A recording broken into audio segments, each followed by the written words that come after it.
Hello student, स्वागत है आप सभी का एक बार फिर से DSR फॉर यू में। मैं दीपेंद्र सिंह राजपूत आपके लिए आज लेकर के आया हूं कक्षा 12वीं का जो आपका क्वार्टरली एग्ज़ाम होना है, त्रैमासिक परीक्षा होनी है 2022 का एग्ज़ाम MP बोर्ड के स्टूडेंट्स का, उनका मैं सिलेबस लेके आया हूं यहाँ पे कि आपको क्या पढ़ना है और क्या नहीं पढ़ना है।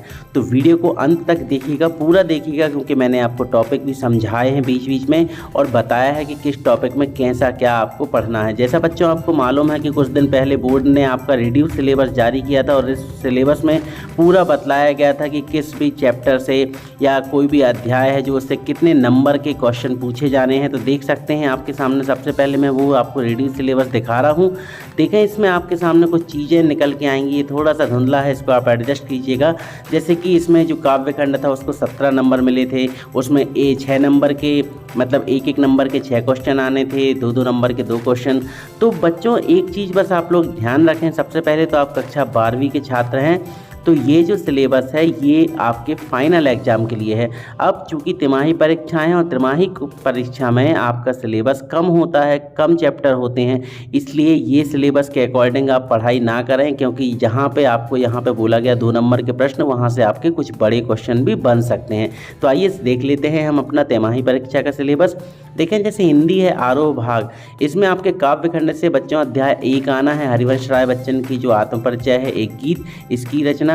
फिर अध्याय 2 पतंग आना है, गद्य खंड से अध्याय 1 भक्तिन, अध्याय 2 बाजार दर्शन आना है, वितान भाग 2 से आपका अध्याय 1 सिल्वर वेडिंग और अध्याय 2 जूझ आना है। फिर अभिव्यक्ति माध्यम से विभिन्न माध्यमों के लिए लेखन, मतलब आपको जो लेख लिखने के लिए वो पूछा जा सकता है।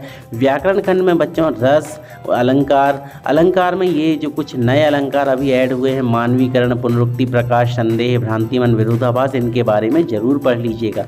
फिर आरोह भाग 2 काव्य खंड में आपका अध्याय 3 और 4 को ऐड किया गया है। गद्य खंड में अध्याय 3 काले मेघा पानी दे और अभिव्यक्ति माध्यम में कैसे बनती है कविता, नाटक बनने का व्याकरण। फिर व्याकरण में बच्चों छंद पढ़ लीजिएगा, शब्द शक्ति देख लीजिएगा, शब्द गुण देख लीजिएगा, ये बेसिक हैं, कुछ मुहावरे, लोकोक्तियाँ, ये तो खैर 12वीं के लेवल के हिसाब से नहीं है, आपको शब्द शक्ति और शब्द गुण पे विशेष फोकस करना है। इसके अलावा आपको दोहा, चौपाई, सोरठा, इस पे देख लेना है। आरोह भाग 2 में गद्य खंड में अध्याय 4 आना है, पहलवान की ढोलक, वितान में अध्याय 3 आना है, अतीत में दबे पाँव और अभिव्यक्ति माध्यम में फिर से बच्चों तत्सम, तद्भव, प्रत्यय, उपसर्ग, ये सब, और कोई प्रोजेक्ट कार्य आपको दिया जा सकता है। बात करते हैं अंग्रेजी की, तो बच्चों अंग्रेजी में आपको जो बुक है आपकी फ्लेमिंगो, उसमें लेसन 1, 2, 3 तीनों लेसन को ऐड किया गया है। इन 3 लेसन की आपको अच्छे से स्टडी कर लेनी है। फिर पोट्री सेक्शन में आपका क्या है, लेसन जो आपका चैप्टर 1 है, माय मदर एट 66, इसको आप देख लीजिएगा। विस्तास में लेसन 1 और लेसन 2 को तैयार कर लीजिएगा। ग्रामर में आपके मॉडल टेंस के बारे में पूछ सकते हैं, नोट मेकिंग आएगी, लेटर आ सकते, formal, informal, poster making, note making, इस पर बहुत ही अच्छे से आपको कंसंट्रेशन करना है। कोई टॉपिक आ जाएगा जैसे सेव ट्रीज, इसके ऊपर आपको लिखने के लिए आ सकता है, तो उसको आप सीख लीजिएगा। फिर आप आगे देखें, लेसन 4 भी आना है आपका, द रट्राप। फिर पोइट्री में कीपिंग क्वाइट, ये आना है। विस्टास में लेसन 3 और 4 कर लीजिएगा। इसमें ग्रामर में आप देख लेंगे narration, compound sentence, coordinate clause और एडवर्टाइजमेंट लिखने के लिए आ सकती है। लेसन 5 फ्लेमिंगो से इंडिगो और poetry a thing of beauty. फिर वाइज आ सकते हैं, active voice, passive wise, note making, ये आपको बहुत अच्छे से देख लेना है। बात करते हैं मैथ्स की, तो मैथ्स में बच्चों आप लोगों के चैप्टर 1, 2, 3, 4, 5 ये पूरे दिए हुए हैं। अच्छा, आपको एक चीज़ और देख लेना है कि जो आपका रिड्यूस सिलेबस था उसमें कुछ टॉपिक्स पॉइंट से हटाए गए थे, उसके लिए आपको जो आपके स्कूल से जो बुक मिली है, NCERT की जो बुक है, उसके टॉपिक्स से आपको उसको रिड्यूस करना है, उन टॉपिक्स को नहीं पढ़ना है। तो मैथ्स में आपको यहाँ पे आप देख लीजिए कि लेसन आपका अध्याय 5, अध्याय 6 आपका लच के अनुप्रयोग, ये सब पढ़ लीजिएगा।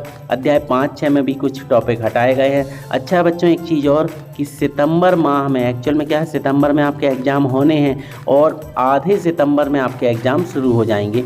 तो जैसे कि यहाँ पे सितंबर में अध्याय 7 समाकलन को ऐड किया गया है, तो समाकलन से बच्चों आपको समाकलन आधा देख लेना है, मतलब कि जो भी चैप्टर आपके सितंबर में आने हैं उसको आपको आधा पढ़ लेना है, क्योंकि उससे कुछ भी क्वेश्चन बन सकते हैं या कुछ क्वेश्चन बन सकते हैं, तो इसको आप देख लीजिएगा। बात करते हैं बायोलॉजी की हमारे, तो जीव विज्ञान में आपका अध्याय 2 पुष्पी पादकों में लैंगिक जनन, अध्याय 3 मानव जनन, अध्याय 4 जनन स्वास्थ्य और एक चीज़ बता दूं कि इस तिमाही परीक्षा में आप लोगों के लिए कोई प्रोजेक्ट वर्क भी दिया जा सकता है।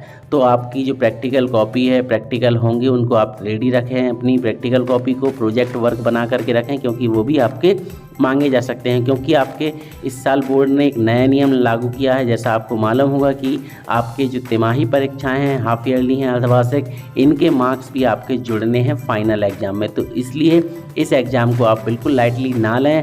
अध्याय 5 देख लीजिएगा, 6 देख लीजिएगा, अध्याय 7 देख लीजिएगा। ये हो गया हमारा बायो का पोर्शन। तो फिर से कहूँगा कि आप पूरी मेहनत से, शिद्दत से इस एग्ज़ाम को दें, किसी भी प्रकार का रिस्क ना लें।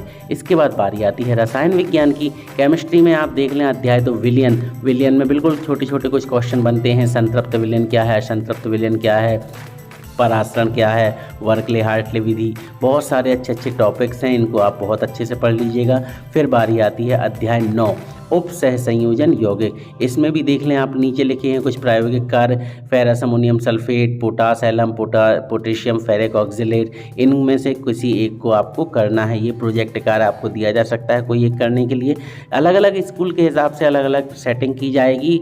अब आपके स्कूल का जैसा सिस्टम होगा, क्योंकि ये प्रैक्टिकल स्कूल के ऊपर निर्भर होंगे, ठीक है। तो इनको आप अपनी तैयारी से रख लीजिएगा। फिर बारी आएगी अध्याय 10 और 11, ये भी पूछा जाएगा आपका जो त्रिमाही परीक्षा है उसमें। इसके बाद बच्चों बारी आती है हमारे फिजिक्स की। तो जो भौतिक विज्ञान है, इसमें आपका जो अध्याय 1 है विद्युत क्षेत्र, और अध्याय 2 है, अध्याय 3 है विद्युत क्षेत्र में जैसे आपके अक्षीय निरक्षीय, गॉस प्रमेय, कूलाम का व्युत्क्रम वर्ग नियम, कूलाम का नियम, इनको देख लीजिएगा। विद्युत फ्लक्स क्या है, विद्युत क्षेत्र क्या है, विद्युत विभव क्या है, छोटी छोटी कुछ डेफिनेशंस हैं। अब इसमें भी आपके कुछ 2 नंबर के प्रश्न हैं आपके जो सिलेबस में पूछे गए हैं, बट यहाँ पे आपको नंबर बड़े भी आपको कर लेने हैं, क्योंकि कुछ व्यंजक भी आपके आ सकते हैं, तो उसको आप तैयार कर लीजिएगा। बारी आती है अध्याय 4, 5, 6, देखें पूरा कंटिन्यू चल रहा है, 1, 2, 3, 4, 5, 6।